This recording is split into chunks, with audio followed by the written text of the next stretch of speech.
Vous êtes à l'écoute de Radio Maison sur Radio Occitanie et en live vidéo bien évidemment sur Facebook. Nous avons avec nous Vincent Bouget. Bonsoir. Bonsoir. Donc vous êtes Bonsoir. professeur d'histoire-géographie au lycée, secrétaire du Parti communiste du Gard et candidat au municipal nîmoise. Je tenais à vous dire, nous avons eu juste avant vous Pierre Caillot-Croizat qui vous passe le bonjour. Voilà. Je viens de l'entendre, effectivement, c'est tout à fait sympathique. Et si vous le réinvitez, puisque vous avez l'intention, vous lui retransmettrez, mais j'espère qu'on se verra en vrai avant. Ah bah oui, je Voilà. pense qu'on se fera un plateau Nîmes. Bah oui, c'est pour aller. Moi, je suis varois, donc je passe par Nîmes. De toute manière, j'aimerais bien faire un gros plateau radio avec tout le monde et beaucoup d'invités qu'on a eu dans Radio Quand Maison. vous voulez. Ce serait un rêve. On travaillera sur ça. Voilà. Donc, il y a eu la rentrée scolaire. Aujourd'hui, vous êtes professeur. Qu'est-ce que vous pensez de tout ça? Et déjà, non, en premier lieu, je vous posais la question que j'ai posée à beaucoup de personnes. Comment vous avez vécu en tant que professeur ce confinement? Ah, c'est une expérience. Alors bon, je parle là que du côté prof. C'est Ouais. une expérience particulière parce que c'est frustrant pour des profs de faire cours à distance, puisqu'on a continué à le faire par des classes virtuelles. Et par des envois de cours, etc. Bon, mais c'est frustrant évidemment de ne pas avoir les élèves en direct, de connaître leurs réactions, et puis on savait pas forcément aussi quelle était la. Sur les visages, on voit beaucoup de choses, donc c'est l'enseignement, c'est quand même un métier de relations humaines. Donc on a fait au mieux pour éviter que trop ne décroche, mais bon, ça n'a pas été non plus toujours évident. Et cette reprise scolaire, j'avoue que je me suis beaucoup emporté en direct sur Alors j'ai pas entendu. le déconfinement. Ah, pas aujourd'hui, pas aujourd'hui, mais ça fait 3 jours que j'essaie de me tenir, mais que j'en pense pas moins.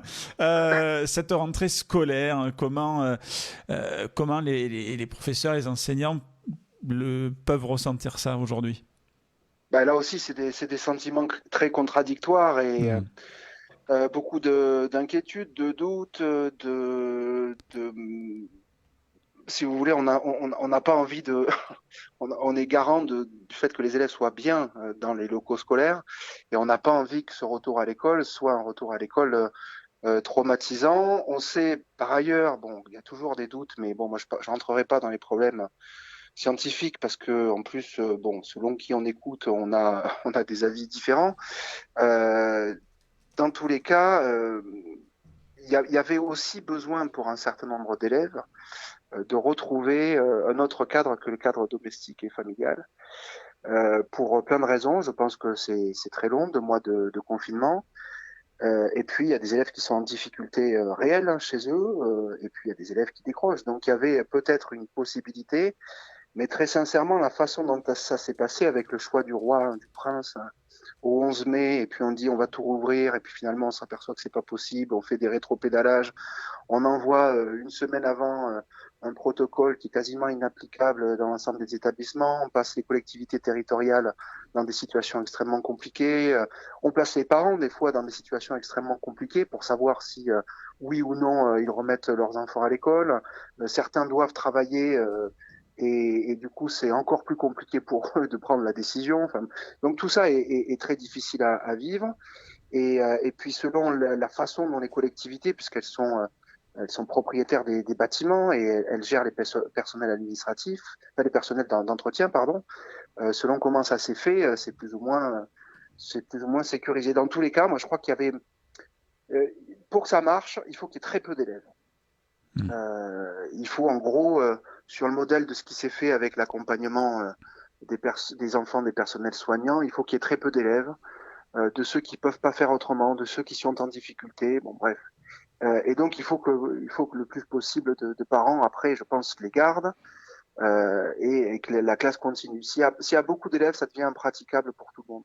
Et je pense que ça a été très confus dans la façon de faire. Et à Nîmes, ça a été aussi encore plus, non pas que les équipements n'ont pas été mis à disposition, mais on a appelé à tout le monde à reprendre, et puis on a dit si vous reprenez pas le 14, parce qu'à Nîmes on reprend le 14, et ben vous pourrez pas reprendre avant la fin du mois de juin, donc ça pousse des enfants, des familles, pardon, à mettre leurs enfants des jeudis. Bon, c'est extrêmement compliqué, ça peut être traumatisant, et je pense qu'on aurait peut-être dû davantage écouter les enseignants sur comment c'est praticable réellement dans les établissements scolaires. Voilà.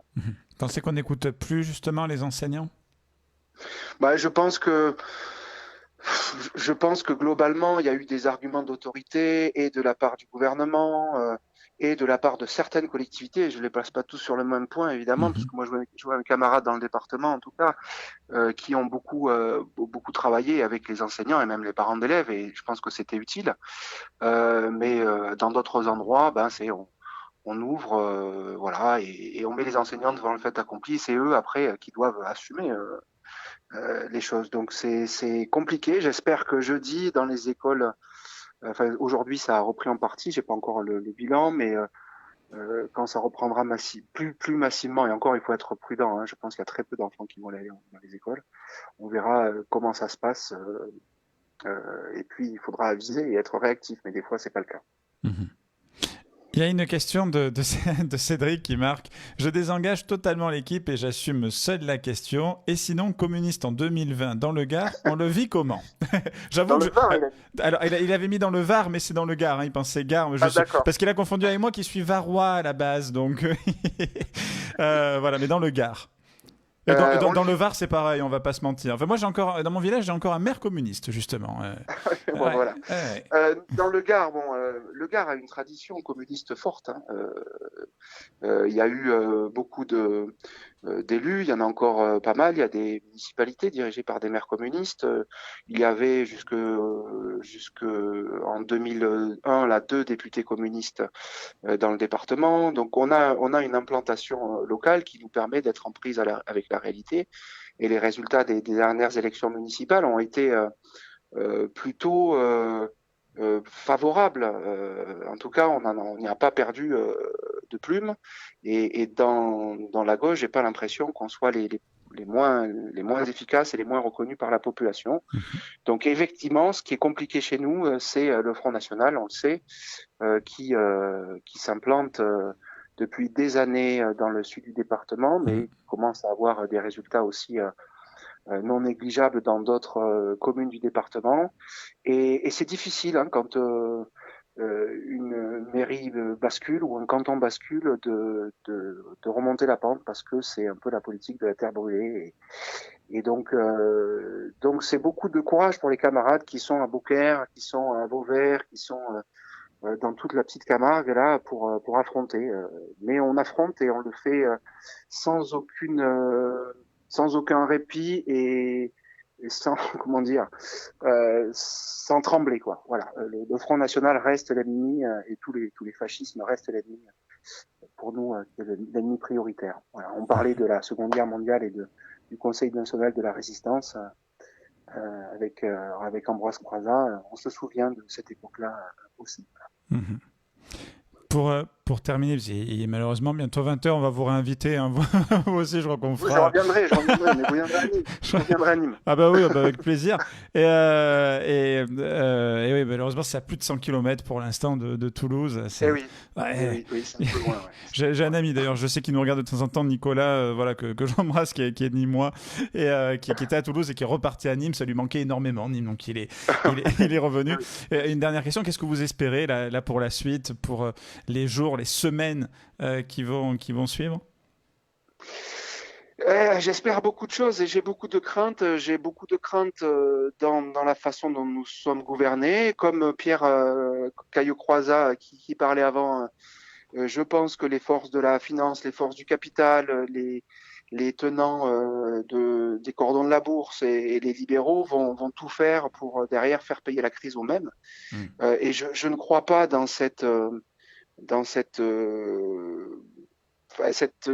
monde d'après mis à toutes les sauces. Quoi. Voilà. Donc je pense que ça va être un affrontement terrible pour éviter que les citoyens, les premiers de corvée, hein, ceux qui ont tenu jusqu'au bout, ceux qui vont être dans la souffrance sociale, payent encore plus. Alors on va le voir sur la sécurité sociale, on va le voir aussi si vous savez, les collectivités territoriales ont engagé beaucoup de frais Si le gouvernement ne compense pas ses engagements financiers, au final, c'est des services publics qui vont disparaître, qui peuvent disparaître localement. J'espère que non. Donc, moi, je m'attends à un combat et puis je m'attends à beaucoup de responsabilités de tout le monde pour effectivement que ces jours meilleurs que Macron nous a volés lors de son intervention, on se les réapproprie pleinement, mais on y mette tout notre sens. Voilà. Mmh. Écoutez, on va, on va espérer en tout cas que tout s'arrange. C'est vrai que c'est une époque, ça paraît, j'enfonce des portes ouvertes, mais c'est une époque folle qu'on est en train de vivre. C'est quelque chose de complètement dingue. C'est vrai qu'on nous parle de guerre, on nous parle ça a coupé les élections municipales. Bon, ça est quelque chose. Oui. Mais voilà, ça aussi, bon, justement, on reviendra. Je crois que c'était en septembre, d'après ce que Claude Allais nous disait sur Facebook, que ça risque de reprendre pas avant l'été. Oui, voilà, il y a encore des doutes. On verra le 23 mai si le second tour est maintenu ou si c'est à l'automne, si on refait tout. On ne sait pas. De toute façon, on ne sait pas grand-chose oui, voilà, pour l'instant. De l'épidémie telle qu'elle va réagir. Et moi, je reste très, très prudent sur le respect des consignes sanitaires. Il ne faudrait pas que la joie de se retrouver, parce que quand même, c'était long, ça bascule dans un truc.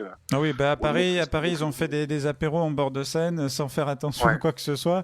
À un moment donné, confinez les Parisiens. Restez confinés entre vous, chez vous. Venez pas nous embêter. Voilà, nous, dans le Sud, on se comporte bien. On ne sait pas, je suis sorti dans le centre-ville de Nîmes tout à l'heure. Aïe, ouais. Je me dis qu'il y avait encore du boulot, mais c'est la question de la santé publique qui est posée, de la prévention, et on n'est pas habitué à ça. Ça a été complètement démantelé dans ce pays depuis longtemps. Et bon, les comportements de prévention sont pas forcément les mieux compris et partagés. En même temps, ce gouvernement, il a perdu tellement la confiance des Français dans ce qu'il raconte sur la crise que c'est difficile après de les croire. Voilà. Là, c'est vrai qu'on a tout entendu. Vincent Bouget, merci d'avoir été avec nous dans Radio Maison sur Radio Occitanie en direct. Pareil, on vous réinvitera avec grand plaisir et dans une prochaine émission. Voilà. Merci beaucoup. Bonne soirée et bon courage à vous. Merci, au revoir. Au revoir. Vous êtes à l'écoute de Radio Maison sur Radio Occitanie et c'est déjà la fin, bah oui.